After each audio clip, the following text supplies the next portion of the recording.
is Chelsie Wright, and I am working on my Master's of Arts in Education through Point Loma Nazareth University, and I currently teach in a first grade classroom where I will be conducting this study. My study will be looking into how web-based reading intervention programs affect the reading comprehension of first grade students. Online reading programs have the ability to offer a level of individualized instruction to each student that the average classroom teacher cannot. Now the question is if the online aspect of this instruction helps or if it takes away from student growth. So the purpose of this study is to evaluate the effect of an online guided reading program called Read Naturally Live on the reading comprehension and fluency of first grade students.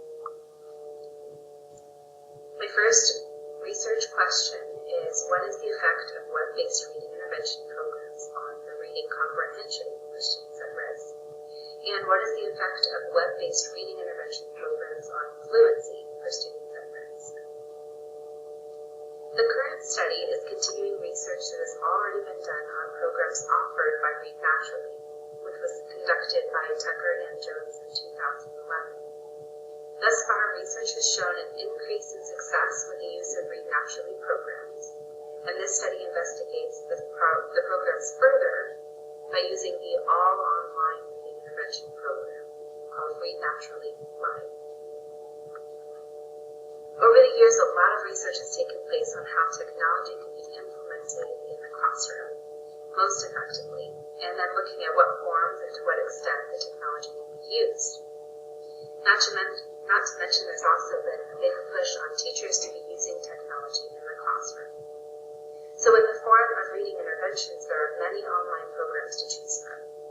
And the draw of many of these online programs is that they have the ability to provide individualized instruction that monitors student progress and it adapts instruction in accordance with exactly how the student is performing.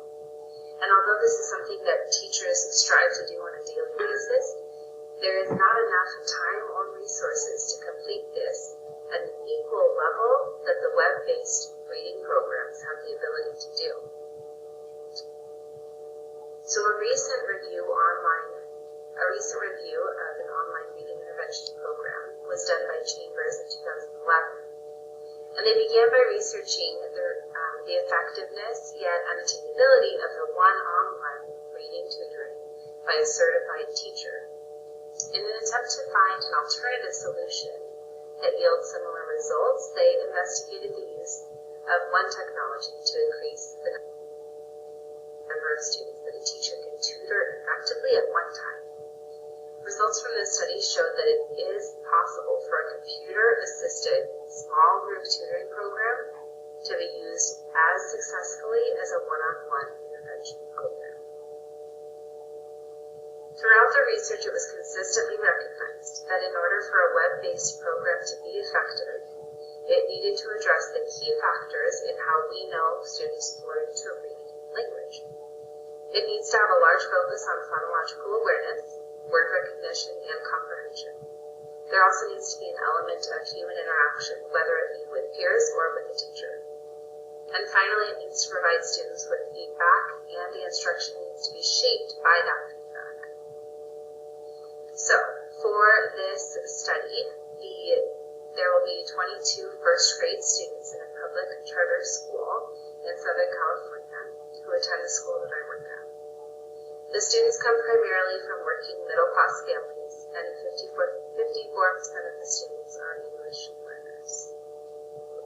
With 10 males and 12 females, the class demographics are 40% Chaldean, 36% white, and 18% Hispanic.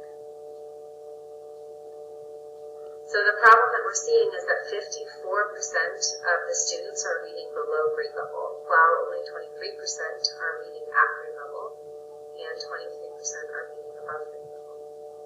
The students are in need of a reading intervention program to develop their reading comprehension and their fluency.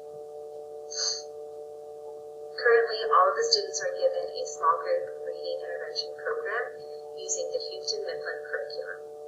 This takes place 15 minutes each day, 4 days a week, in homogeneous groups of 5 to 6 students. For 8 weeks, half of the students will instead use the Read Naturally Live program, while the other half of the students will continue to be given the Houston-Midland curriculum.